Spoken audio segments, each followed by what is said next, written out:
Mimpi melihat timnas lolos ke Piala Dunia harus terkubur usai 2 kali kekalahan di putaran 4 kualifikasi Piala Dunia zona Asia. Lalu bagaimana nasib pelatih Patrick Kluivert selanjutnya dan juru taktik?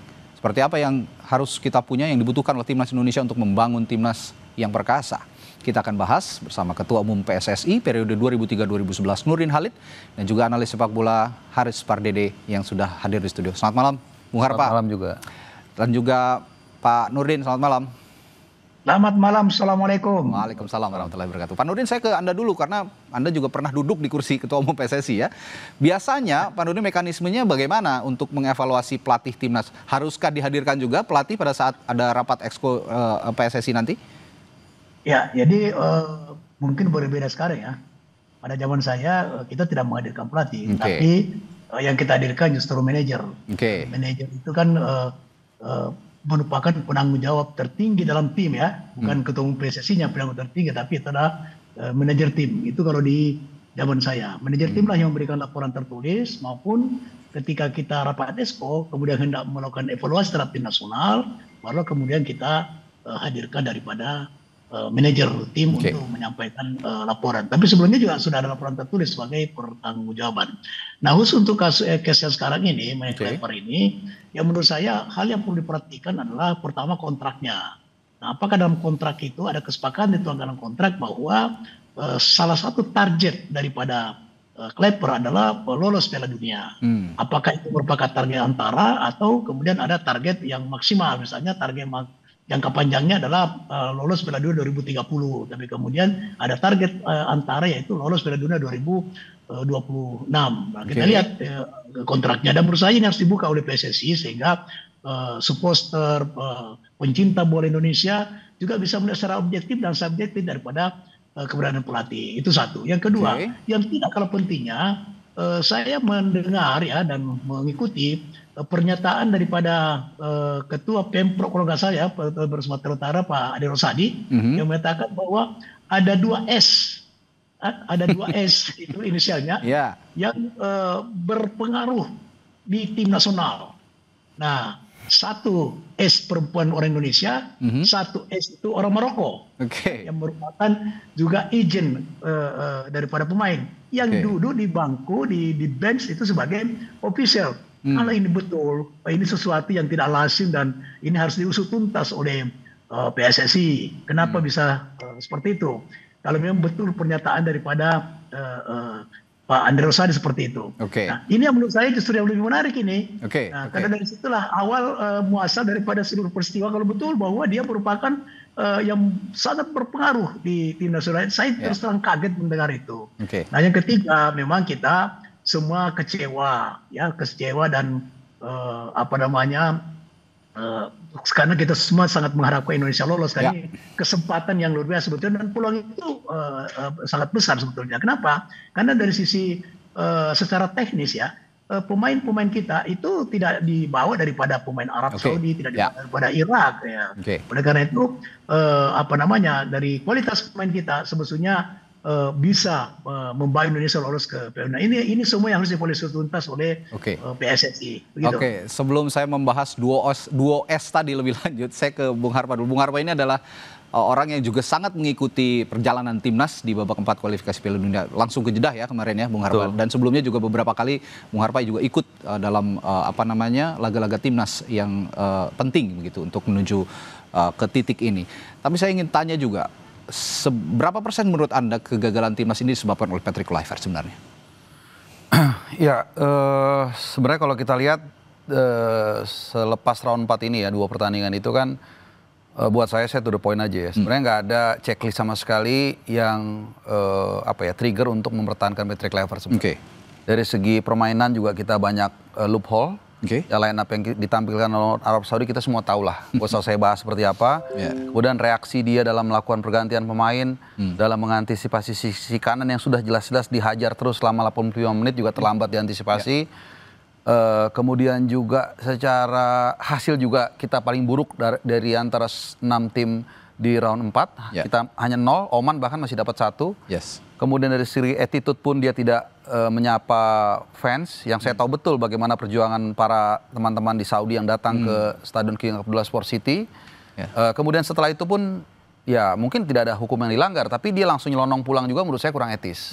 Ya terlepas dari mekanisme nanti pertanggungjawabannya seperti apa. Jadi dan yang terakhir yang paling penting juga tidak ada mesti percaya dari fans ke dia. Itu adalah Voice of Coliseum. Kita bisa dengar bagaimana 3 huruf itu kan bergema kan di stadion. Itu merupakan simbol bahwa mereka tidak percaya dengan Patrick Kluivert.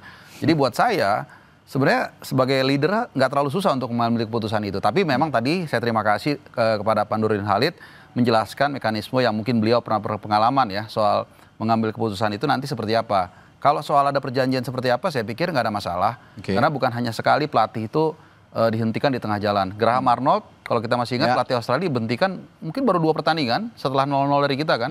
Jesus Casa di Irak juga demikian dan hasilnya apa? Australia lolos ke Piala Dunia, Irak saat ini masih ada peluang. Jadi buat saya bukan keputusan emosional, kita menghargai Kluivert as a personal, tapi secara profesional saya pikir tidak sulit untuk mengambil keputusan ini dan semakin cepat sebenarnya tekanan itu akan semakin berkurang kepada Pak Erick Thohir sebagai ketua umum.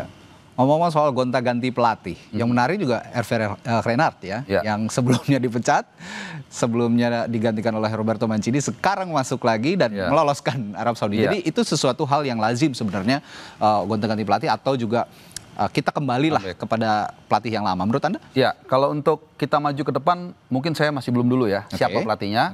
Tapi memang betul mengganti pelatih itu ya. Toh Sintayong kan dulu juga diganti. Betul. Bahkan dengan alasan yang sebenarnya sampai saat ini kita tidak pernah tahu apa sebenarnya. Kan. Jadi menggantikan Luis Mia ya pada saat itu. Iya, menggantikan Simon dulu. Oh, Simon dulu ya. Oke. Simon digantikan STY, tapi STY kemudian digantikan Kluivert. Nah, dari STY ke Kluivert kan sebenarnya sampai saat ini belum ada yang firm. Bahwa kenapa dia diganti? Jadi soal nanti kontrak itu apakah target nggak ada target, saya pikir nggak ada masalah. Tinggal nanti mungkin yang kompensasinya kita nggak tahu nih berapa besar. Nah itu.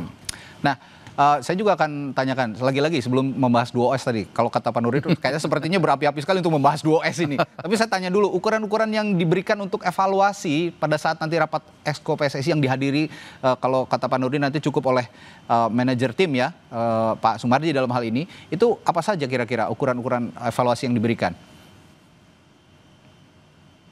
Pertanyaan ke saya. Ya betul Pak Nurdin. Iya. Jadi kalau kita tentu pertama pemilihan pemain awal ya. Pemilihan pemain itu yang paling pertama sekali.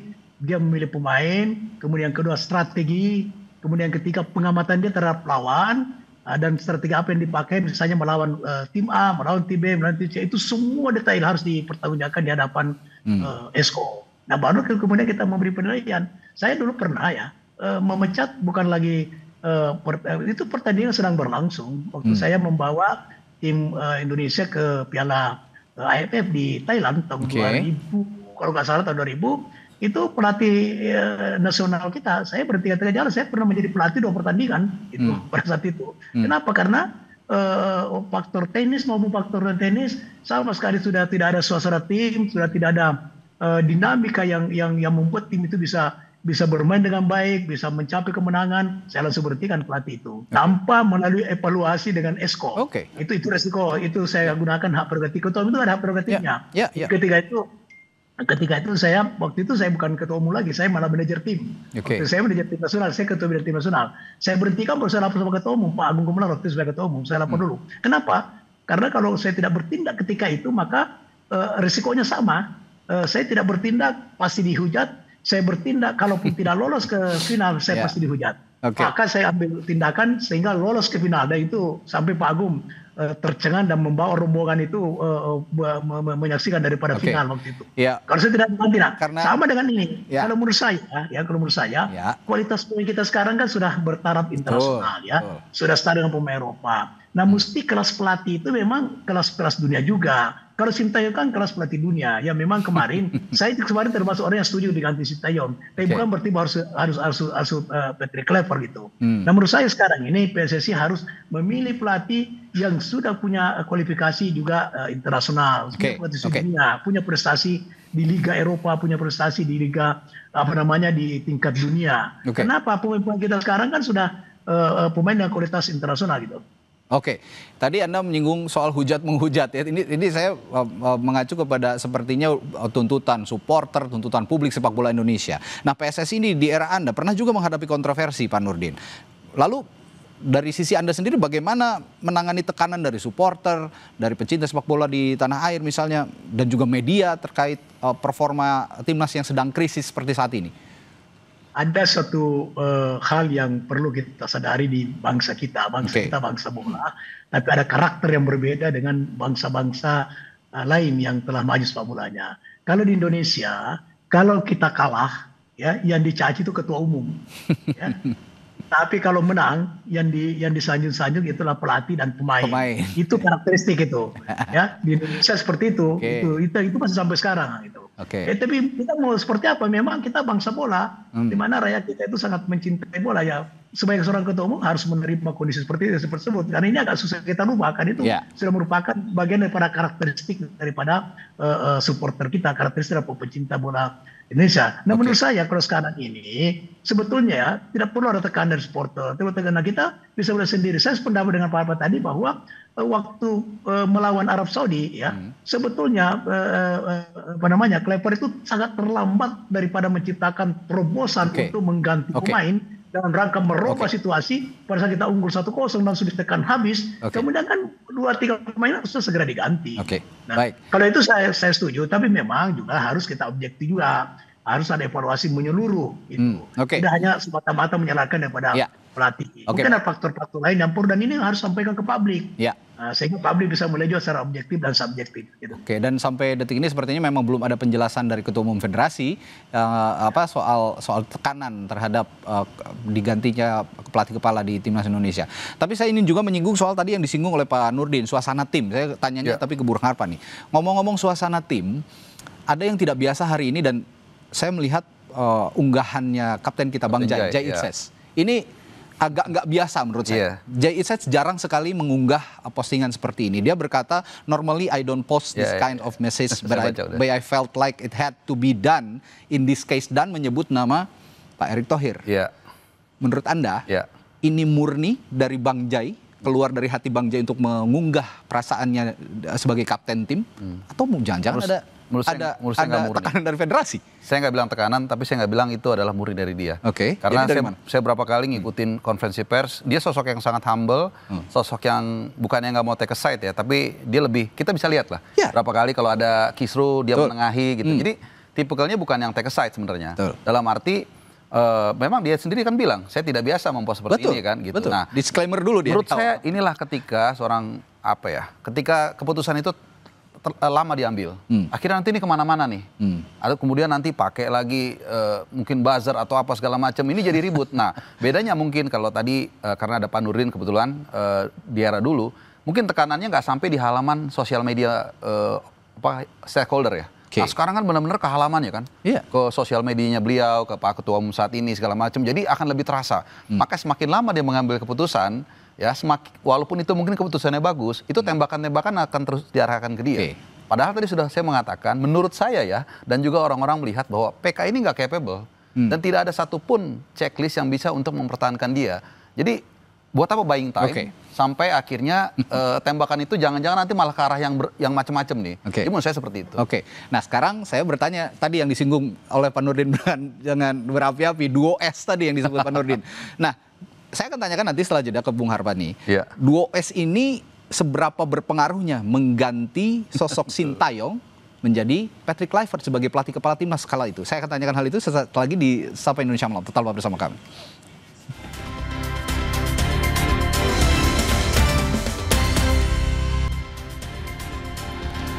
Masih membahas perlukah pelatih timnas Patrick Kluivert diberhentikan karena kegagalannya membawa timnas ke Piala Dunia 2026. Tadi dalam konteks ini saya bertanya sebelumnya, karena Pak Nurdin tadi di awal juga sudah menyinggung, ada sosok duo S katanya di internal timnas Indonesia lah ya. Saya tidak tahu posisinya sebagai apa sebenarnya, tapi duo S ini konon cukup punya pengaruh katanya untuk memutuskan atau memberi pengambil keputusan dalam dinamika yang ada di timnas. Nah kalau lihat Bung Harpa sejauh ini, Bung Harpa kan juga mengikuti lah ya perjalanan timnas dari hari ke hari sampai titik ini. Memang seperti itu atau ada desas-desusnya atau gimana dengar duo S ini? Waduh, ada ini... S perempuan dan S pria katanya. Disclaimer dulu, ini yang buka Pak Nurdin. Sama Bang Andre ya. Bang Andre Rosedia, betul. Jadi yang pertama ya setahu saya memang yang S laki-laki ini agennya lah. Agen pemain ya. Dan dia selalu ikut gitu ya. Yang saya dengar ya mungkin agak menciptakan dualisme di ruang ganti lah. Seperti itu ya saya bisa ungkapkan. Yang saya dengar seperti itu. Dualisme ruang ganti itu antar pemain berarti? Antar dengan yang memimpin ruang ganti tentu manajer ya. Di situ yang saya dengar itu. Nah kalau yang S1 lagi ya saya kurang tahu juga sih seperti apa yang perempuan ini seperti apa. Mungkin Pak Nurdin yang bisa lebih tahu ini. Nah Pak Nurdin tanggung jawab nih udah ngungkap 2S. Bagaimana sejauh ini? Apakah betul punya kalau menurut informasi yang diberikan kepada Pak Nurdin betul ya, 2S? Saya hanya mendengar aja. Saya mengikuti podcast, saya mengikuti daripada pernyataan berkali-kali oleh Pak Andre Rosadi. Nah dalam hati saya sebagai mantan ketua PSSI dan sekarang pun saya masih aktif mengamati, menonton daripada perkembangan tim nasional kita, perkembangan klub-klub kita. Wah ini kok ada seperti ini. Loh ini Pak Erick Thohir kan bukan pemimpin ece-ece. Ya beliau mantan menteri BUMN yang memimpin 1000 lebih BUMN itu luar biasa berhasil. Sekarang jadi Menpora. Masa ada orang dibiarkan ya yang tidak punya jabatan struktural di dalam PSSI ataupun tidak punya jabatan struktural di tim nasional, kemudian dia diberi kewenangan seperti itu. Kalau itu memang betul ya pernyataan daripada Pak Andre. Karena Pak Andre mengatakan begini, ada 2S yang sangat berpengaruh di tim nasional, sangat berpengaruh. Berarti dia bisa berbuat sesuatu di tim nasional. Nah, kalau dia agent pemain, kalau itu betul saja saya tidak kenal ya. Pak Arfan mungkin, karena saya sama sekali tidak kenal sama sekali. Nah, kalau dia agent pemain kemudian masuk sebagai ofisial itu berbahaya. Kenapa? Karena dia agent pemain, apalagi kalau pemain-pemain yang sekarang dinaturalisasi, dia yang membawa, dia yang apa semuanya, itu bisa berpengaruh itu. Itu baik tenis maupun non tenis, itu berbahaya itu. Wah ini ya memang sangat berbahaya kalau ada dualisme di ruang ganti. Nah kalau tapi saya ingin tanya juga Pak Nurdin, di era Anda menjadi ketua umum PSSI pada saat Anda memimpin PSSI, suasana seperti ini pernah terjadi apa enggak? Oh tidak, karena begini, saya terapkan sebuah manajemen. Saya beri tanggung jawab kepada manajer, ya. Kemudian manajer bersama pelatih, saya bilang sama mereka, kalian berdua, manajer bertanggung jawab penuh soal non tenis, pelatih bertanggung jawab tenis, tapi kalian berdua harus bertanggung jawab kepada saya sebelum saudara melakukan sesuatu. Artinya perencanaan. Jadi ketika Anda bertanding misalnya di Piala Asia, Piala AFF, ya, dia presentasikan dulu di muka ketua umum, ya, pelatih, manajer, non tenisnya ini semua sudah siap dan sebagainya, tenisnya ini melawan tim ini, misalnya melawan Thailand, saya akan pasang posisi seperti ini, ya, pasang pemain. Saya tanya, apa dasarmu kau memasang strategi 3-5-2, 3-5-3, 3-4, 3-3 dan sebagainya? Dia jelaskan. Kemudian kenapa kau pasang pemain ini? Karena bukan ini, dia pertanyaan. Silakan jalan. Itu sudah itu latihan campur, tidak campur sampai. Dan itu kita bisa meeting itu berjam-jam. Nah saya dengan sekarang itu tidak ada simulasi sebelum pertandingan. Kalau dulu saya namanya manajer meeting. Ya, tidak ada manajer meeting, ya, kita terapkan, kemudian sesudah itu pelatih dan manajer bertanggung jawab pun saya nggak campur lagi. Gitu. Tapi ingin saya tanyakan juga ke Bung Harpa, sebenarnya sejauh mana sih federasi itu bisa dalam tanda kutip ikut mengintervensi suasana di ruang ganti timnas, termasuk taktik yang diterapkan pelatih? Setahu saya tadi kan udah dijelaskan sama Pak Nurdin ya, kalau soal taktik strategi ruang ganti itu setahu saya domainnya pelatih. Pelatih kan? Pelatih. Bahkan jarang sekali di luar mereka maupun presiden sekalipun itu setahu saya harus minta izin dia bahkan masuk ke dalam ya, artinya formalitas lah gitu ya. Jadi sepenuhnya seharusnya pelatih memang memegang kendali taktik strategi pemain, soal dia memberitahukan ke atasan ketua umum boleh-boleh saja gitu, tapi kan tetap keputusan otoritasnya prerogatif ada di pelatih. Dan again kalaupun itu deliver ya berarti itu kredit poin untuk pelatih, tapi kalau enggak juga tanggung jawab pelatih. Nah inilah makanya sekarang kita bicara saat ini bola sebenarnya ada di Kluivert nih. Iya. Bola ada di Kluivert. Nah kalau gitu saya tanyakan, sejauh mana Kluivert bisa menguasai penuh ruang ganti saat ini? Sebenarnya kan kadang-kadang gini ya, kalau ditanya nanti emang Anda di dalam kan enggak. Tapi kan kadang-kadang kita bisa lihat apalagi sekarang ada sosmed. Dari apa yang timbul seperti rumah ya, kita lihat apa yang ada di rumah kan dari tong sampahnya.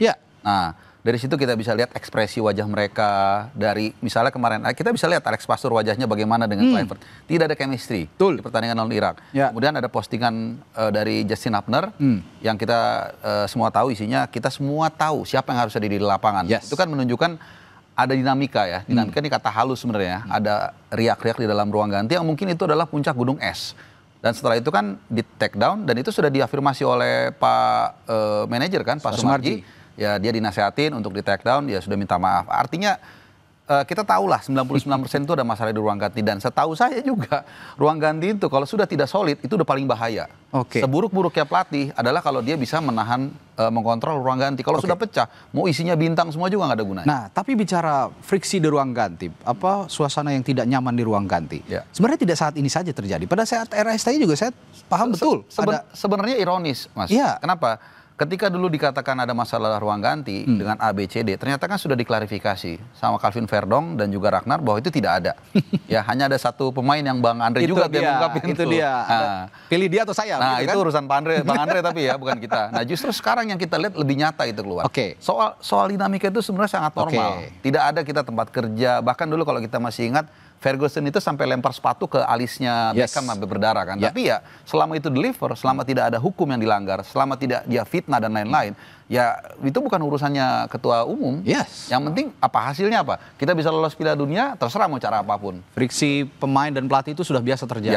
Ya, Anda tadi menyentuhkan bahwa Sir Alex Ferguson menendang sepatu ya, satu lagi saya tambahkan itu tahun 2022-2023. Joe Cancelo itu sedang puncak-puncak ya. Dia bisa main di bek kiri, bek tengah, bek kanan. Sama Guardiola itu karena dia banyak ngomong, itu diparkir. Di akhir musim treble winners. Apakah kemudian pemiliknya dari mana? Dari Abu Dhabi kalau nggak salah. Apakah itu protes? Enggak, mereka akan tetap dianggap sebagai pahlawan. Termasuk Pierre-Emerick Aubameyang dengan Arteta pada saat itu. Iya, betul. Tahun depannya Arsenal merengkuh juara Piala FA. Nah, ini lagi-lagi kenapa sebenarnya friksi di internal ini sulit sekali dikendalikan. Ini saya dalam konteks perlu atau tidaknya mengganti Patrick Kluivert dalam konteks tadi. Sepertinya tidak bisa mengelola kenyamanan ruang ganti, Pak Nurdin. Ya, itu kalau sudah seorang pelatih tidak bisa menguasai pemain di kamar ganti maupun di luar kamar ganti, maka pelatih itu tidak punya wibawa. Nah, ketika pelatih tidak punya wibawa, tidak ada gunanya dipertahankan. Dan saya mendapatkan informasi seperti itu yang terjadi di suasana tim sekarang. Nah, itulah kemudian kenapa kalau di luar negeri itu pelatih itu merangkap sebagai manajer. Ya. Nah, berbeda dengan kita. Nah, saya juga mendengar kabar bahwa Pak Sumardi itu tidak berfungsi penuh sebagai seorang manajer. Nah, saya kan pernah mengalami semua. Saya pernah manajer klub, saya pernah manajer tim nasional, pernah ketua tim nasional, baru menjadi ketua PSSI. Ya, saya tahu persis tugas manajer, tugas pelatih dan sebagainya. Apa yang dikatakan Bang Arpan betul. Saya pernah suatu waktu pelatih melapor kepada saya bahwa ini ada pemain asing lagi waktu saya manajer PSM itu saya lempar itu pemain asing itu, saya lempar handphone. Kalau dia nggak aduk pecah kepalanya tuh, karena handphone zaman dulu. Bukan itu, saya lempar itu dan saya larang tidak boleh bermain itu. Setelah itu dia sadar, datang minta maaf. Itu posisi Anda sebagai manajer ya? Pak manajer. Bukan sebagai ketua federasi. Kalau ketua federasi kan nggak boleh begitu ya? Pernah juga, saya ketua pernah. Pernah saya tendang. Tapi tidak boleh juga sebenarnya Pak Nurdin sebagai ketua federasi, karena ruang ganti itu kan prerogatifnya manajer dan pelatih lah sebenarnya. Bukan ruang ganti. Bukan ruang ganti, bukan.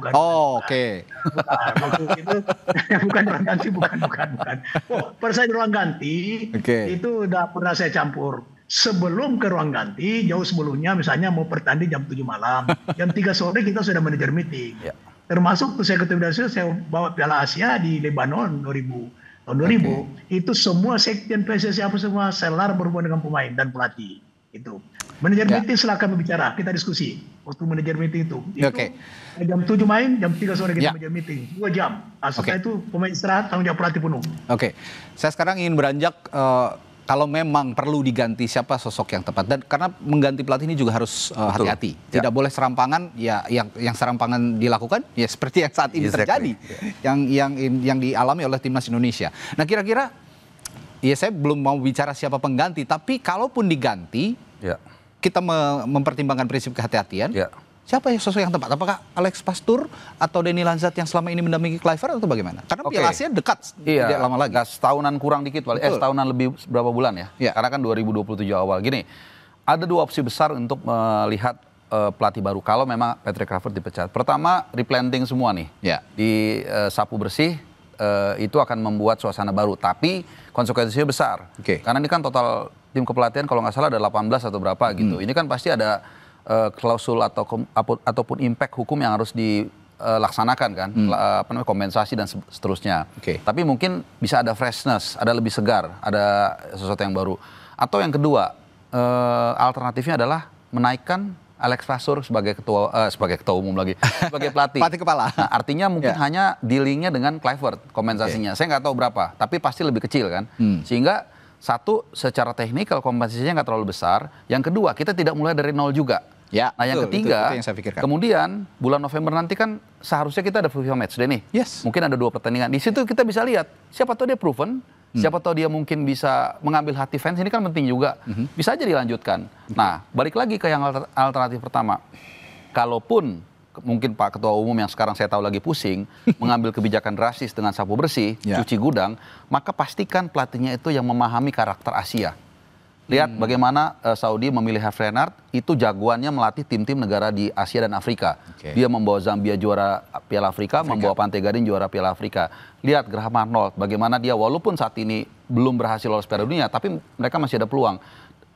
Berhasil membawa Irak saat ini di ujung lolos ke Piala Dunia untuk pertama kali dalam 40 tahun. Walaupun dia nggak bisa, dua-duanya nggak bisa bahasa Inggris nih. Nah, sekali lagi kalau ngomongin kendala bahasa, nggak ada malunya. Dua-duanya literary di grup kita. Pelatihnya malah yang justru nggak bisa bahasa lokalnya, malah bisa lolos ke round 5 dan juga lolos ke Piala Dunia. Jadi pertimbangan itu jangan lagi atas dasar suka nggak suka, atas dasar interview pas hari Natal dan lain-lain. Jadi benar-benar dipertimbangkan karena alasan yang objektif. Sekali lagi, pastikan dia harus memahami sepak bola Asia, jangan karena sekedar nama besar. Kalau nama besar ada dan kemudian dia punya kemampuan, nggak masalah. Tapi kalau nggak percuma gitu. Yang bisa memahami karakteristik sepak bola Asia kalau kata Bung Harpa. Saya tanya ke Pak Nurdin kalau gitu.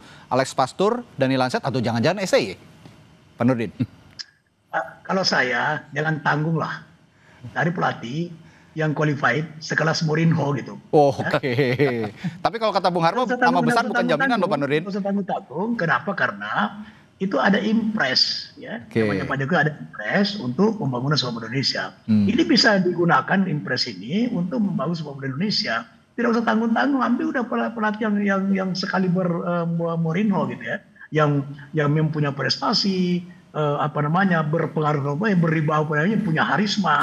Jangan tanggung-tanggung lah. Jangan coba-coba. Kalau kita mau lolos 2030, mesti sekelas Mourinho yang kita ambil. Tidak ada kesulitan PSSI karena tidak seperti zaman saya dulu, uang kantong yang keluar. Kalau sekarang kan sudah sponsor mengalir ratusan miliar tiap tahun. Dia bisa mendapatkan sponsor 500 miliar, bahkan 1 triliun. Di zaman saya dulu uang kantong keluar, jual harta lah untuk membiayai timnas itu. Nah, tapi zaman sekarang itu sebetulnya sudah kesempatan yang luar biasa untuk kita berkiprah di tingkat internasional gitu. Apalagi dengan pemain naturalisasi sekarang, menurut saya sudah. Ya kalau materi pemain sepertinya memang kita sudah komplit, cukup komplit lah sebenarnya ya. Iya, satu ya tadi mungkin sedikit menanggapi dengan Pak Nurdin. Sebenarnya saya nggak terlalu ada preferensi pelatih mana ya, cuman mungkin kembali lagi ke budget nih. Kita nggak tahu nih budget PSSI seperti apa. Karena kalau kita milih gerbong baru kan berarti kita harus dealing dengan tim kepelatihan yang banyak nih, kompensasi. Terus nyawa lagi misalnya Mourinho atau yang mungkin punya nama itu kan mahal. Saya nggak tahu kemampuan keuangan PSSI apakah menyanggupi itu. Itu kan makanya saya bilang saya nggak mau terlalu jauh nih untuk menyebut nama, hanya menyebut kriterianya aja. Nah soal tadi apa saya lupa.